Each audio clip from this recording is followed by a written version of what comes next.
The mask slips with Tibet. How wonderful mass immigration is, and yet there are to this day public protests to free Tibet and recognition that Chinese displacement of the Tibetan population is an immoral act. Obviously, China isn't going anywhere. Nobody's going to go to war with the largest economy and military in the world to save Tibet. But there is a recognition that what China is doing is an aggressive act. Nobody says this to the Tibetans.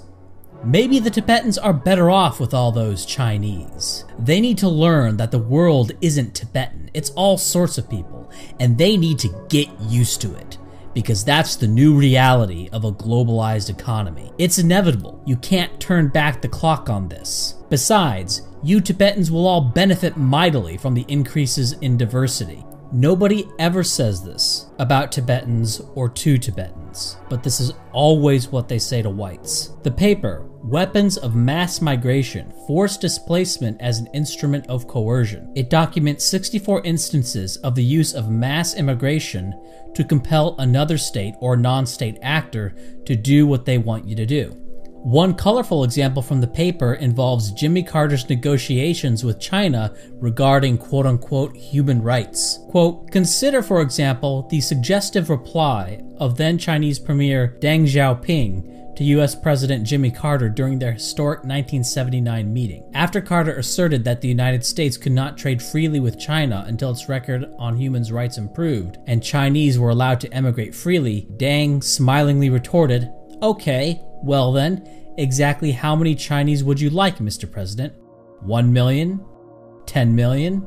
30 million? Whether Deng actually intended to influence US behavior remains unclear, but in point of fact, his rejoinder reportedly stopped Carter cold and summarily ended the discussion of human rights in China. Two more examples from Greenhill's paper.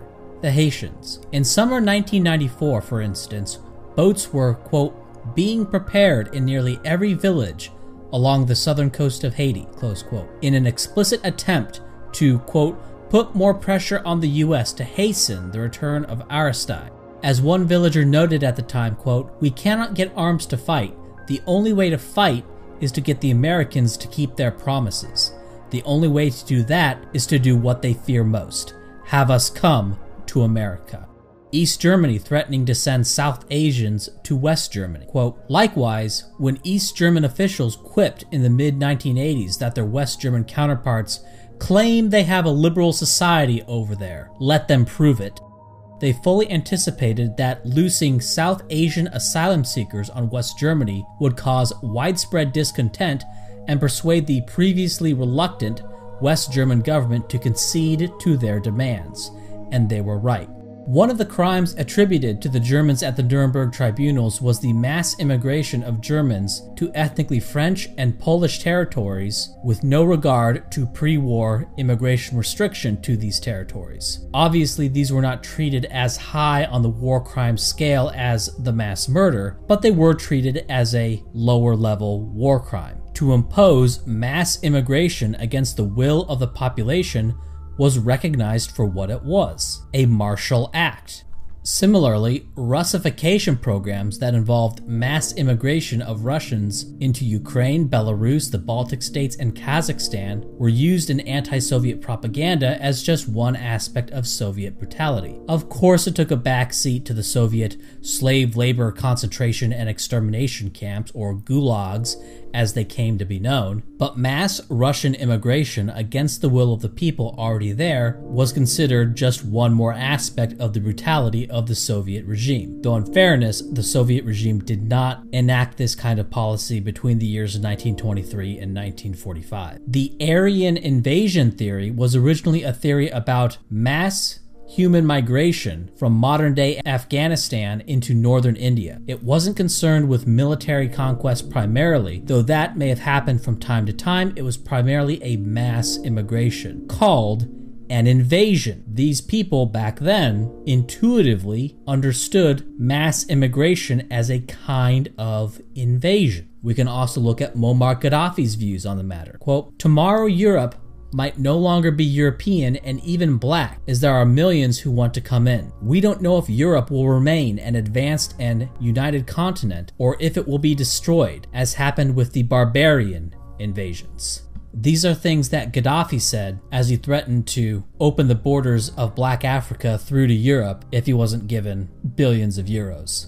But tut-tut, Gaddafi, don't you know that Africans will only enrich and enhance Europe? We also see normal, non-conditioned thought regarding migrants from Eastern European countries. In Poland, there was a debate in the government on whether to accept a certain quota of Arab and African migrants or to face economic sanctions from the European Union. The Poles chose sanctions. The reasoning being that you can recover from a financial loss. You cannot recover from mass African or Arab migration, at least not without doing some very hard things. Why would Merkel have to threaten countries with sanctions in order to take Arabs and Africans? If these people are the asset that the Merkelites say they are, shouldn't Merkel's attitude be, well, your loss, some more for us? The mayor of Calais and then economic advisor Emmanuel Macron threatened to let all the migrants through to the UK if the UK didn't agree to accept some of the African migrants at the Calais camps. Well, golly, don't the French know that these Africans are actually a great prize to be cherished? That their very survival depends on them? It seems like in the moment the mask slipped and it was candidly revealed that having a large African population in your country is a very bad thing. The Merkelites will pontificate and give platitudes about the wonders of diversity, but when you look at their actions, at some level, they know that bringing in these people into a country is a punishment of your country. Let's say you're the king of the United States and you decide to be such a nice person, you're so nice, and you open your borders to Brazilians. Okay, so now here's the area of the map that Brazilians have access to, and here's the area of the map that European Americans have access to. Or let's say that you're a really nice guy and you open the borders with Mexicans. Okay, here's the area that they have access to. Here's the area that European Americans have access to. Or Chinese immigrants. Here's what they have. Here's what you have. The Chinese don't let you in for the most part, unless you have something they really want. And they certainly don't let you vote in their elections and make their rules that they have to live under. But they'll come to your home and start voting in elections that affect you and tell you how to live. And you have nowhere to go. And when they enter into the United States, okay, so now the Mexican people have, say, 10% of the United States in terms of political power through their voting power, and 100% of Mexico. Imagine if European Americans closed their border with Mexico, but started mass migrating to Mexico, and were able to get into Mexican universities with lower marks than what the native-born Mexicans had to get. And they also got special tax breaks for having white-owned businesses. And other businesses in Mexico had to employ a certain percentage of white Americans in order to be eligible for government contracts. Or they might have to face diversity lawsuits if they don't have enough white Americans in their company. And they're legally required to employ a certain percentage of white Americans, and whites have to make up a certain percentage of stockholders in Mexican companies. All of this is going on in the United States, except it is the Mexicans who get these advantages at the expense of white Americans. They get special consideration for university access, the equivalent of around 185 SAT points, and a proportionately similar advantage across the rest of the application. It's minority-owned businesses that get special tax breaks and government handouts. And companies like Abercrombie & Fitch must hire a certain proportion of brown people due to a court settlement. Or Coca-Cola is required to have a 7-man watchdog group to make sure Coca-Cola doesn't hire too many white people. If Europeans ever try to do this kind of stuff to a non-European country, it would be called, at the least, colonialism, but would be recognized as a kind of racial supremacism that would have made the British Empire blush. But when Mexico does it, it's called left-wing tolerance. The way I describe the situation here is not strange, it is not backwards, it is a timeless and correct understanding of the nature of mass immigration. When the Ottoman Empire expanded in all directions into Southeast Europe, or more colloquially called the Balkans, when they conquered a territory, they would mass migrate Turks into the area and take skilled and learned Christians, the valuable ones, and suck them out of the Balkans into Istanbul. And they would even sometimes do this with hostile Muslim ethnic groups like the Kurds. And they would of course help themselves to the lands of the Christians and put Turks in charge of government, though they didn't necessarily have enough intelligentsia to fill out an entire bureaucracy. So here we have Mexico, the 11th largest economy in the world, and the 10th largest population in the world. By all rights, a great power state, getting about $26.1 billion in remittances from Mexicans living in the United States, which, while only 1% of Mexico's GDP, is 1% on the top. Think of it like 1% profit. And in addition to this, they of course get all of the legal and financial privileges of being a non-European in the United States that I outlined earlier. The net fiscal effect of Hispanics in the United States from taxes paid minus government services received was about negative $291 billion in 2014. This is after assigning all military spending to whites, and it's assuming that all non-entitlement costs are equal between the races. It assumes that Hispanics do not use a disproportionate amount of police or special education or any other kind of lower level government service. And Mexican Americans in particular, if anything, are probably a bigger net cost than the other Hispanic groups are on a per capita basis. But even if Mexican Americans weren't any worse than other Hispanics, their net cost of having these people in the United States is probably around $195 billion, given that they make up about 67% of the Hispanic population in the United States, and given my extremely generous assumptions of assigning all the military to whites and assuming no racial disparity in government use in non-entitlement government services. The kinds of things Mexico is doing to the United States are the kinds of things that the Ottoman Empire had to fight wars to impose on other states, or that the original caliphate had to fight a war to impose upon Spain, or that the Mongols had to fight wars to impose upon Russia and China. And turnabout, 1,000 years later, the Russians had to fight a war to impose upon the Central Asian populations. When the Russians conquered Central Asia and the little-known Siberian Emirates, they then did population flooding and Russified large portions of Siberia and what is today Kazakhstan. These are the wages of military defeat, and what is being done to white America in terms of the only racial group that can be legally discriminated against, who has financial disadvantages in terms of getting any government money or getting a business approved, who is prohibited from the kind of ethnic organization that all people throughout all of recorded human history have always engaged in, whose resources are being drained directly from tax burden and indirectly from unequal trade treaties. These are the wages of military defeat that white Americans are paying despite not having lost a single battle, heck, not having fought a single battle against these groups that we are paying tribute to. This is also why describing mass immigration to the United States as left-wing or anti-nationalist is cripplingly stupid. If you think this, that mass immigration is anti-nationalist or left-wing, it just shows how incredibly narrow and parochial your thinking is. And another topic, the unequal trade policy the United States is engaged in with the rest of the world is the kind of policy that had to be imposed upon China via military action in the Opium Wars. Now, don't feel too sorry for China, as China did the same thing to their neighbors for hundreds of years prior when China had the ability to do so. The difference here is that our own brilliant economists are working very hard to give us the kind of trade policy that usually has to be forced on a militarily defeated country at gunpoint. A policy which is designed to turn your country into a resource pig for the industries of the conquering country.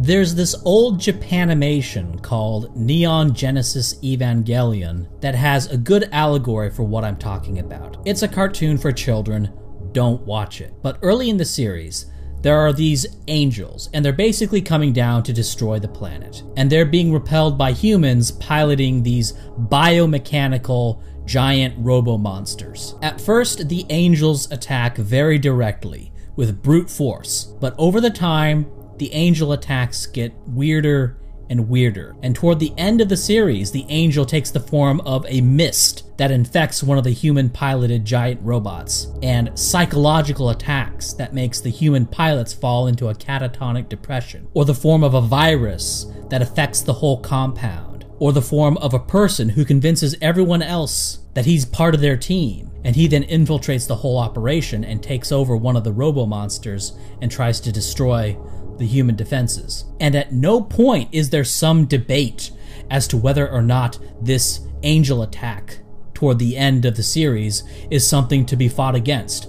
At no point do they go, well, this virus isn't attacking us directly, it's becoming part of us. And what right do we have to say that they're not part of... No, they quickly and immediately tried to kill every form of attack the moment it was recognized. And our brilliant Republicans in Congress have been like someone who is opposed to the angels who attack in a very brute and direct way, but they're fine with angels so long as they attack indirectly. In fact, these Dr. Strangelove types in the Republican Party go out of their way to invent non-existent hard power threats while bending over backwards to not just accommodate, but actively promote the real enemy within. When Bulgaria, Romania, Serbia, and Greece militarily achieved their independence from Turkey, the Turks were out. Turkish communities who had been there for 500 years, who had never been to Turkey and didn't speak Turkish, well, tough fucking luck. You're a Muslim, you're a Turk, you're gone. And if you don't kick the Turks out, well, what precedent does that set? Oh, well, they've been here a long time, so they can stay now. This gets to the question of existence. Let's say you've got all sorts of liberal and humanitarian notions, and don't kick the Turks out because they've been there a long time. Okay, well, the Turks, when they take territory, they kick you out, even though you've been there a long time. So what would be the result over time of the Turks kicking you out of land that they conquer, and you not kicking the Turks out of land that you conquer? To ask such a question is to answer it. The Turks would eventually just take over everything, because you have all sorts of stupid little notions. Today, Turkey has organizations promoting Turkish migration into European countries, those stupid enough to let them in. In the past, Turkey would have had to militarily defeat Germany to open Germany's borders, but today, they just walk right in. And if you want to say that I'm in an old way of thinking, I'm stuck in the past, that in the new world, all the old lessons and ideas of control and power struggles between states, corporations, religions, and races and ethnicities, that this is all over and a new rainbow coalition is in, well, the burden's on you to show that this brave new world actually exists, because these kinds of claims were made in the Soviet Union and in Maoist China. And the Soviet Union just ended up being the Russian Empire painted red, replete with mass Russian migration into the conquered territories and forcing non-Russian ethnic groups to speak Russian, just as China has done under Mao to Hanify the whole area. Manchuria used to be a separate people with a language as distinct from the Han as Korean is today, and they were Hanified. And Cantonese is slowly being replaced by Han, and the Tibetans are being physically dispossessed by mass Han migration. Free Tibet, that's a left-wing cause, but Keep Britain White, oh, that's a right-wing cause. Of course, I'm sure you can find stories and professionals who will form the intellectual pretzels you need to justify this double standard. There always are. Just as in the 1800s, the government of Prussia hired intellectuals to justify all the weird political machinations that Prussia had to do to ultimately take over Germany. These kinds of intellectuals have always existed, and they will always exist to justify whatever silly double standard you have. And what about those brave communist revolutionaries who thought they were building communism, who sacrificed everything for what they thought was the people's revolution, but really just ended up being ethnic empires in Russia and China? Well, that's what happens to what I call notional thinkers. Yes, peoples whose minds are filled with all sorts of cute little values and syllogisms, like our great friends, the libertarians, who end up defending Twitter and Facebook's right to ban anyone from their platform because they're private companies. Right? Yes, they're private companies, and end up supporting open borders and just generally avoid thinking in proper nouns. Lenin and Stalin, for part of his career, thought they were going to use Russia to advance communism, but in reality, Russia used communism to advance Russia. Back in the day, you had dumb shitlibs who thought by supporting the Soviet Union they were supporting communism. No, you were supporting Russian supremacy. And today you have those same kinds of people who think they're going to use brown people to create whatever it is they think socialism is. But in reality, they're just tools for Mexican nationalism and a kind of pan-Indio racial nationalism on top of that, to the extent those people get along. That for now aligns with the blacks in the United States, but in the future is going to throw the blacks to the side once they've outlived their usefulness, just as they did in Cuba and the Dominican Republic, when those regimes don't have any real need to form any kind of political coalition with the blacks. And these same kinds of people who were cheerleading for the Russian Empire in the 20th century thought they were supporting communism because they thought the Soviet Union was communism, or cheerleading mass Muslim immigration to Europe today and imagine they're supporting tolerance or anti-racism, when really they're just supporting a kind of religious supremacy and the influence of particular Muslim states such as Turkey. Oh, I support mass Mexican immigration. I'm left-wing. No, you're just a useful idiot.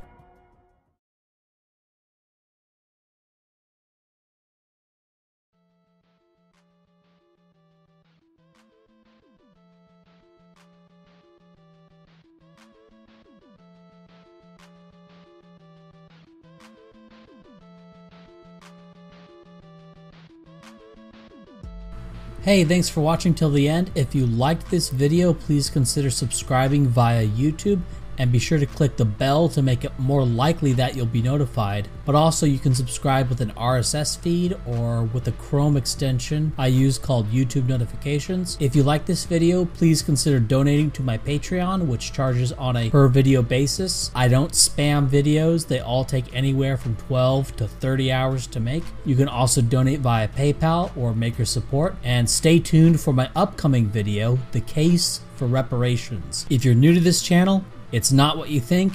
If you're a longtime fan, then you probably know the twist. Again, thanks for watching.